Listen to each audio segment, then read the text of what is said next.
Welcome back to Lived and Learn, where we're turning experience into support. And today, I'm giving y'all the behind the scenes look on how I'm juggling work, life, and this certification. It's a lot, but we making it happen. Alrighty, so first things first, I gotta get ready for work, and that includes a morning routine. Because working full time and doing online training, yeah, it's definitely a balancing act. I'm sure to be able to cross out my T's and dot out my I's by making morning routines, which include me making up my bed, doing my skincare routine, showering, getting a little bit of exercise in. It is important to move your body because that's going to determine how the rest of your day goes. Random fact, did you know there's more bacteria in your mouth than there are people in the world?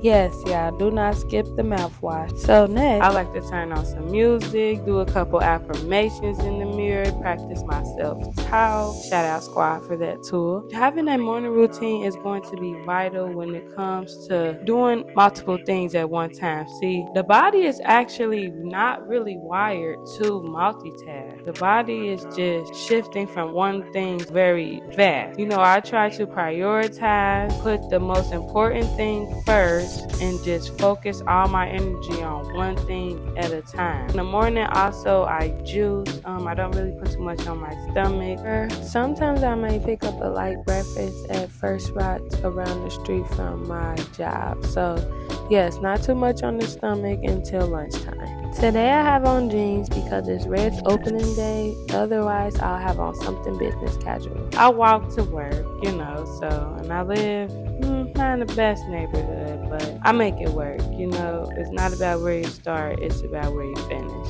Growing up as an African American youth in the foster care system, it was already an uphill battle. And the more and more I learned about peer support, the more and more I craved having someone like this when I was going through these times. I even asked my younger sister would it have benefited her more to have a peer support, and she said yeah as well. So just imagine how many other people out here feel the same too.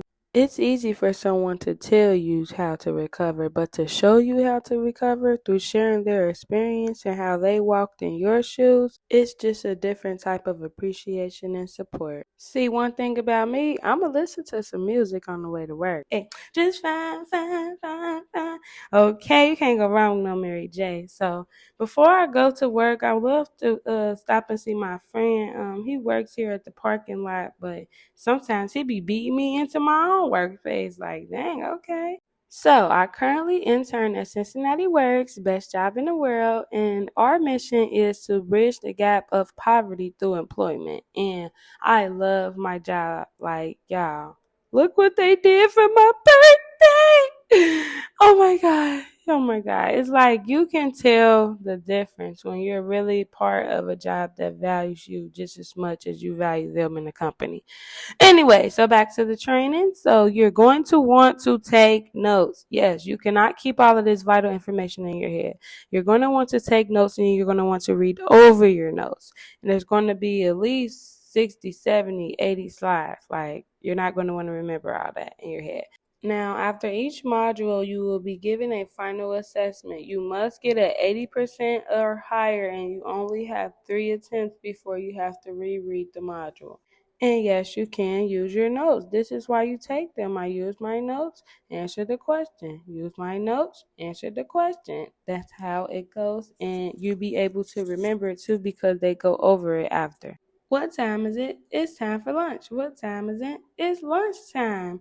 Reason 147 why I love my job, y'all. We have an hour lunch, and by living downtown, I am surrounded by so many beautiful lunch options. And on real good days, I'll even sit at a local park by the Kroger. As you can see, they got it decked out for Red's opening day. So I went and stopped and got me some Penn Station. Not very mindful, but very delicious. And I try to add extra veggies to keep at least a little balance. So my first impressions when I signed up to do the trainings to become a peer support, I was a little bit nervous because I already have so much going on in my life. I'm already part of so many things.